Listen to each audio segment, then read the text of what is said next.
Deti! Tak dobre, už je to v poriadku. Tu sa vám nič nestane. Dobrý deň. Dobrý. Medveď! Nebojte sa, neublížim vám. Naopak, chcem vám pomôcť.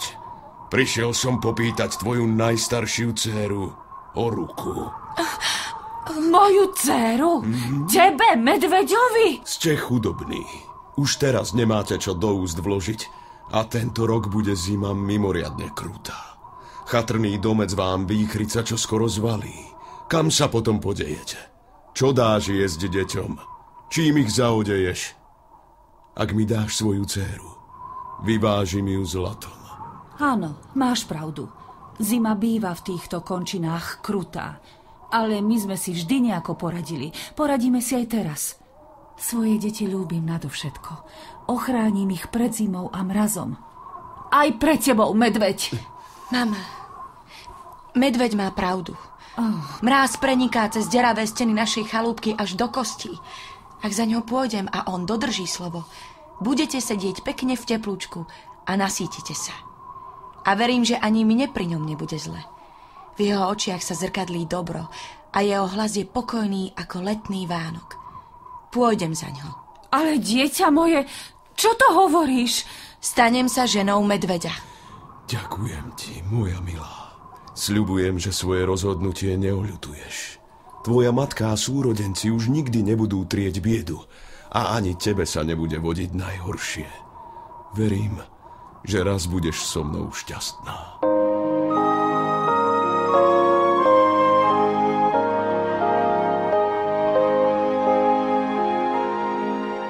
Tak sa dievča rozlúčilo s matkou a so súrodencami, vysadlo medveďovi na chrbát a nechalo sa odniesť do neznáma. Keď sa naposledy otočila, aby zamávala svojmu rodnému domcu, uvidela, že medveď svoje slovo dodržal. Na mieste ošarpanej chatrče stál krásny a bohatý statok. A zámok, do ktorého medveď dievča odniesol, bol ešte 1000-krát krajší a bohatší. Taký nádherný, až z toho zrak prechádzal. Ach, toto je tvoj dom. Aká nádhera. Ako sa tu všetko ligoce. Ale aký je studený. Je z ľadu. Neboj sa však, zima ti v ňom nebude. Všade sú mäkké, huňaté kožušiny. Tu budeš bývať. Môžeš sa prechádzať, kadiaľ len chceš. Všetko je ti k službám. A kde budeš ty, medveď? Mňa celý deň neuvidíš. Len v noci si občas prídem vedľa teba ľahnúť. Medveď odišiel a domov sa vracal iba zriedka. Dievča trávilo celé dni o samote, prechádzalo sa zámkom, blúdilo jeho nespočetnými chodbami, obdivovalo iskriace kryštáliky a korčulovalo sa na klskom ľade. Tak plynuli dni a týždne a dievčaťu sa začalo cnieť za živou bytosťou. Je mi clivo. Je mi smutno. Som tu sama. Sama.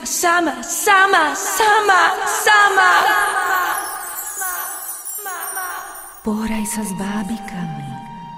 Pozri, aké sú krásne. Moje bábiky sú z ľadu. Krehnú mi prsty, keď ich hladím po vlasoch. Kochaj sa teda pohľadom do ich smaragdových očí. Ich oči sú z chladného kameňa. Nevidia iskru v mojich očiach. Nepoznajú môj svet. Tak teda počúvaj ozvenu ľadovej zvonkohry. Neviem počúvať zvuky, ktoré mi neprinášajú radosť. Ľadová zvonkohra je krásna, ale chladná.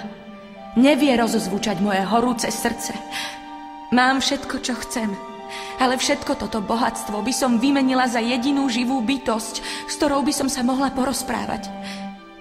Keby tu aspoň bol môj manžel, ľadový medveď. Ale on vždy príde za tmy a do tmy aj mizne. tak rada cítim jeho pokojný, teplý dých. Niekedy mám pocit, že vedľa mňa ani neleží medveď. Preč s vami, preludy. Nesmiem si nahovárať, že môj medveď je v skutočnosti krásny princ. Hoci je medveď, je ku mne veľmi láskavý. Musím ho mať rada takého, aký je. Čo ak si to nenahováraš? Mlč už! Neexistuješ. Môj medveď odišiel a ja som tu sama. Nikdy nie si sama. Kto si? Tvoja mama. Kde si? Som všade tam, kde si na mňa spomenieš. Spomínaš na mňa často. Áno. Popros medveďa, nech ťa k nám pustí na návštevu. A tak sa aj stalo. Medveď sa spočiatku zdráhal, lebo tušil, že v matkinom dome sa môže udiať všeličo. No napokon s návštevou predsa len súhlasil. Cestou však svojej žene pripomínal a prosil ju, nech sa s matkou o samote nezhovára a neprijíma od nej žiadne dary. Potom ju vysadil pred novým honosným domom jej rodiny a odbehol nazad do snežných plání. Dievčina sa radostne zvítala s matkou a so súrodencami a povyzvedala sa na všetky novinky. Keď sa však chystala k odchodu, zastala jej matka cestu. Zostaň tu s nami, dcéra moja. Nemôžem. Dala som sľub. Nevracaj sa k tej oblude. Nie je to žiadna obluda. Je to môj dobrý manžel. Manžel vravíš, ale do tváre si mu nikdy nevidela. Vieš ty vôbec, či je to naozaj ľadový medveď? A čo ak je to človek a v medvedej koži sa iba skrýva? Čo ak je to krásavec?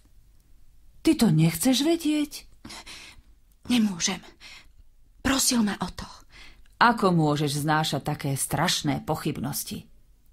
Počkaj, niečo ti dám.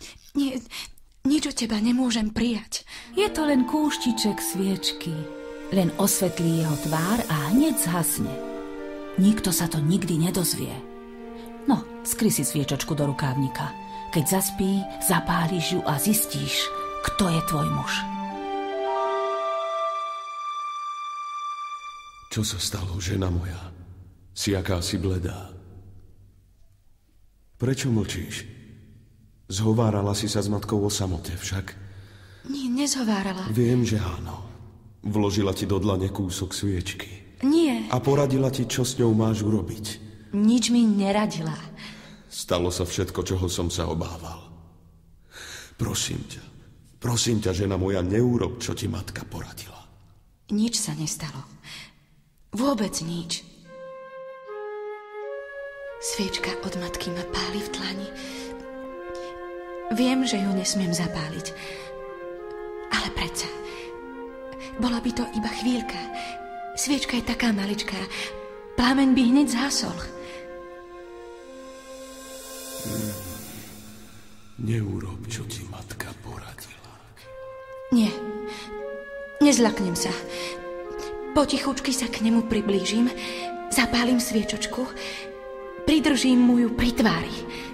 V mihotavom svetle sviečky uzrela dievčina tvár nádherného mládenca. Pri pohľade na neho neodolala, naklonila sa k nemu bližšie a poboskala ho na tvár. V tej chvíli však zo sviečky stiekla kvapka vosku a spadla mládencovi na hruď. Na jeho bielej košeli sa zrazu škaredil veľký flak od červeného vosku. Keby si nebola urobila to, čo ti matka poradila, keby si bola počkala jeden jediný deň, mohli sme byť spolu šťastní. Jeden jediný deň. A vrátila by sa mi ľudská podoba, ktorú mi ukradla strašná bosorka. Polárna žiara, ktorú som vo svojej spupnosti urazil. Teraz musím trpieť na veky. V medvedej koži poputujem severnejšie ako na sever a južnejšie ako na juh, aby som sa stal bosorkyným mužom a sluhom. Ako ťa môžem oslobodiť? Nijako. Urobím všetko, čo mi prikážeš. Už nemám moc prikazovať. Teraz polárna žiara prikazuje mne. Nájdem ťa. Pôjdem severnejšie ako na sever a južnejšie ako na juh. A nájdem ťa. Milý môj, nájdem ťa. Nikdy tam nedôjdeš.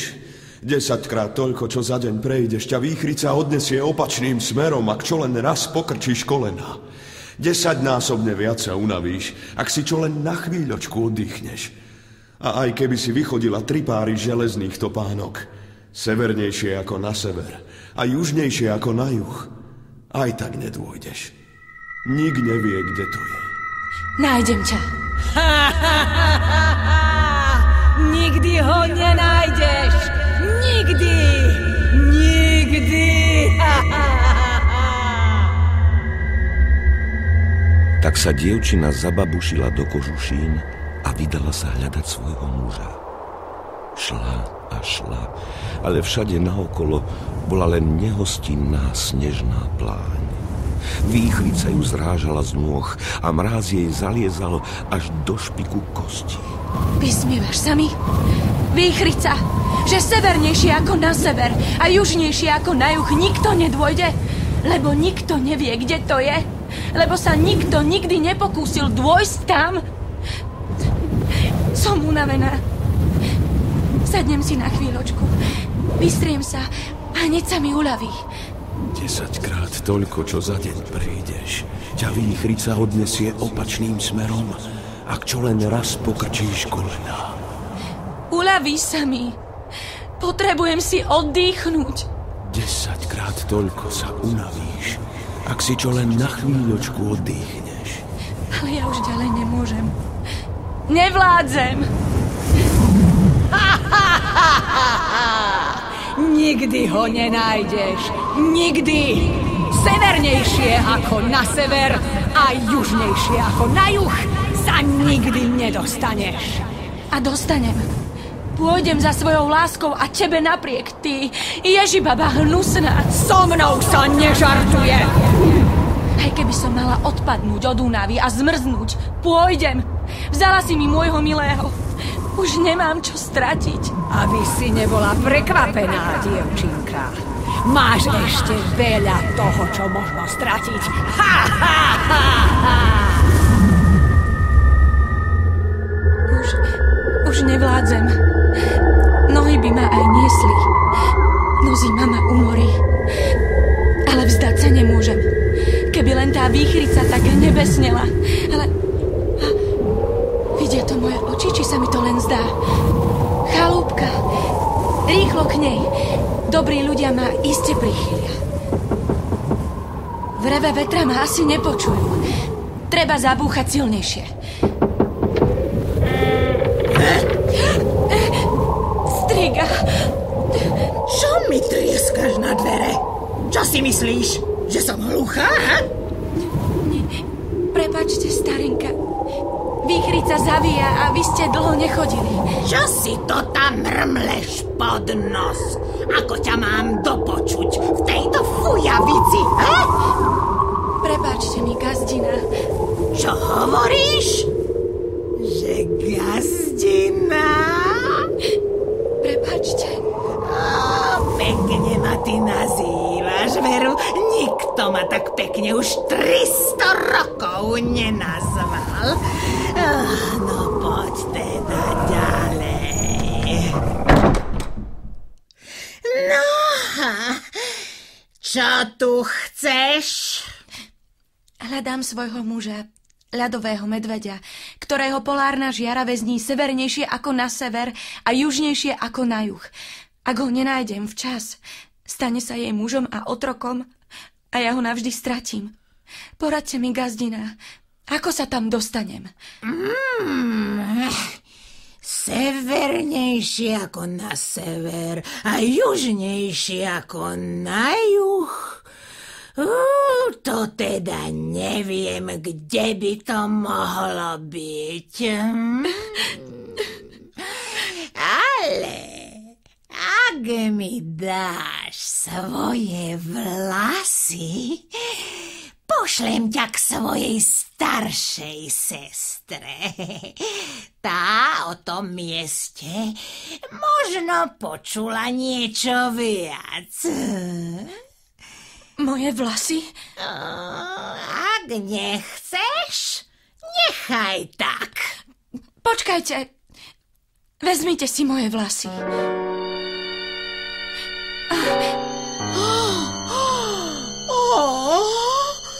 Po 300 rokoch moju hlavu zase krášlia a hrejú naozajstné vlasy.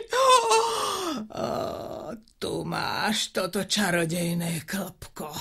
Dovedie ťa k mojej sestre. Bež už, bež. Vlasy. Moje nádherné nové vlasy. Moje vlasy. Dievčina zobrala klpko, poďakovala sa a večeru stála pred polorozpadnutou chatrčou Striginej staršej sestry. Dvere sa so škrípaním otvorili a v nich stála ešte staršia a ešte strašidelnejšia Striga. Čo tu chceš? Dobrý večer, gazdina. Hľadám svojho muža, ktorého zlá polárna žiara uniesla severnejšie ako na sever a južnejšie ako na juh. Poradte mi, prosím, ako sa tam dostanem? Ty si teda žena ľadového medveďa. Ten má o 2 dní svadbu. Nič viac neviem. A teraz vypadni, zmizni. Pomôžte mi, prosím. Dám vám, čo len budete chcieť. Daj mi tvoje žuby. Vezmite si ich.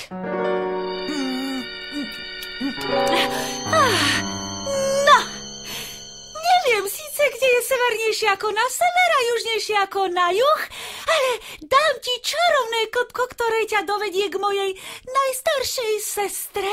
No, ak ti ona nepomôže, tak to nikto na tomto svete nedokáže. Dievča sa Strige pekne poďakovalo a na druhý deň už stálo pred dverami ešte temnejšej a ošarpanejšej chatrče, ako boli dve predošlé.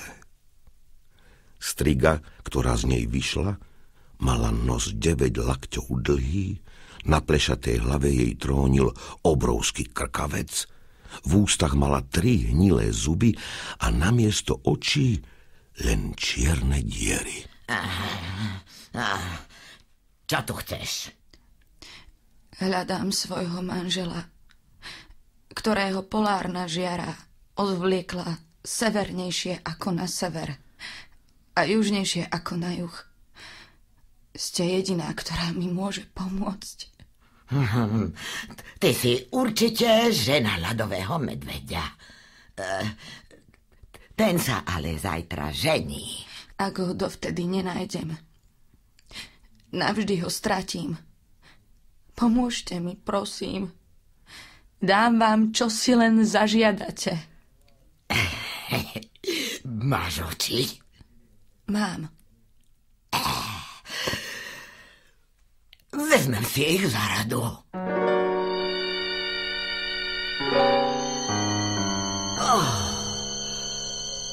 Veď ty si celkom pekné dievčatko. Aj mi je ťa ľúto. Neviem presne, kde je severnejšie ako na sever a južnejšie ako na juh. Viem len toľko, že nesmieš zastať, že musíš ísť tam, kam ťa výchrica a polárna žiara nebudú chcieť pustiť. Ale tam sa ešte nikdy nikto nedostal. A teraz už choď. Ďakujem vám, starenka. Vraj starenka. No. Ak predsa len nájdeš polárnu žiaru, neprezrať, že ty si tá, ktorej bolo súdené putovať severnejšie ako na sever a južnejšie ako na juh. I hneď by ťa zmárnila. Dievčina sa vydala proti vetru a polárnej žiare tak, ako jej to poradila najstaršia Striga. Výchrica jej podrážala nohy, severák kradol dých a jas prepaľoval prázdne očné jamky. Dievčina sa však nevzdávala a kráčala priamo v ústrety rozďavenej papuli polárnej žiary.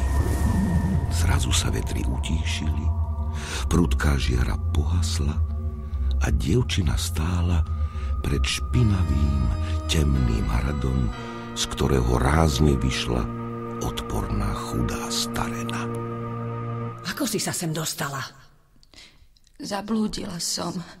Prečo si vôbec zamierila do týchto končín? Nebodaj niekoho hľadáš? Nie, pani. Nevidím na cestu. Som slepá. Áno, pravdu vravíš. Tá, čo chcela zachrániť medveďa, teda prehrala boj o svoju lásku. Aké smutné.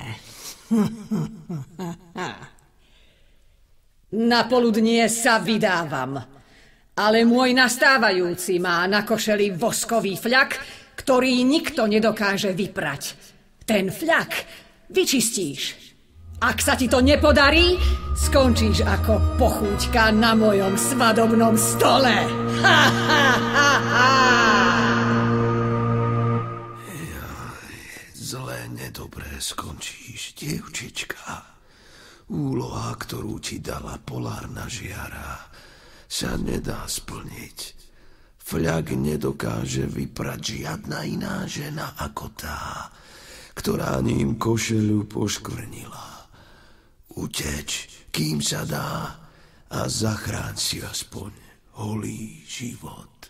Putovala som severnejšie ako na sever a južnejšie ako na juh, aby som našla svojho muža. Obetovala som svoje vlasy, zuby, oči. Bojovala som s vetrom a chladom a nenašla som ho.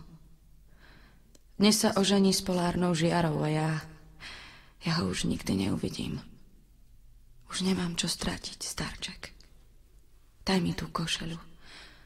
Pokúsim sa škvrnu vyprať. Dievča zobralo košeľu, namočilo ju do mútnej studenej vody a v tej chvíli škvrna zmizla.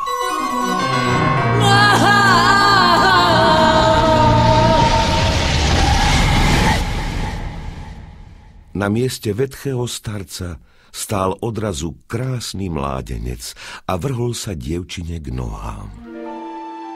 Žena moja drahá. Ja vidím. Mám znovu svoje oči, zuby aj vlasy. Ale kto si ty, krásny mládenec? Som tvoj muž. Nie. Môj manžel bol zakliatý za medveďa. Ty si bol starcom. Nenašla som svojho muža. Navždy som ho stratila. Našla si ho. Ja som tvoj manžel. Ja som medveď. Krutá polárna žiara ma zakliala do vetchého tela starca, aby som sa ani nemohol pokúsiť o útek. Dnes sme mali mať svadbu. Ak by som sa bol oženil v košeli so škvrnou od vosku, naveky by som bol ostal v jej pazúroch. Prelomila si kliatbu a oslobodila si ma. Už ťa nikdy neopustím. Dievčina padla svojmu mužovi do náručia a obaja sa dlho objímali. Potom mladík vysadil svoju ženu na sane a odviezol si ju do svojho krásneho zámku, ktorý však už nebol ľadovo chladný. Sálalo z neho teplo a láska. Tam spolu žili šťastní a spokojní a žijú tam dodnes, ak nepomreli.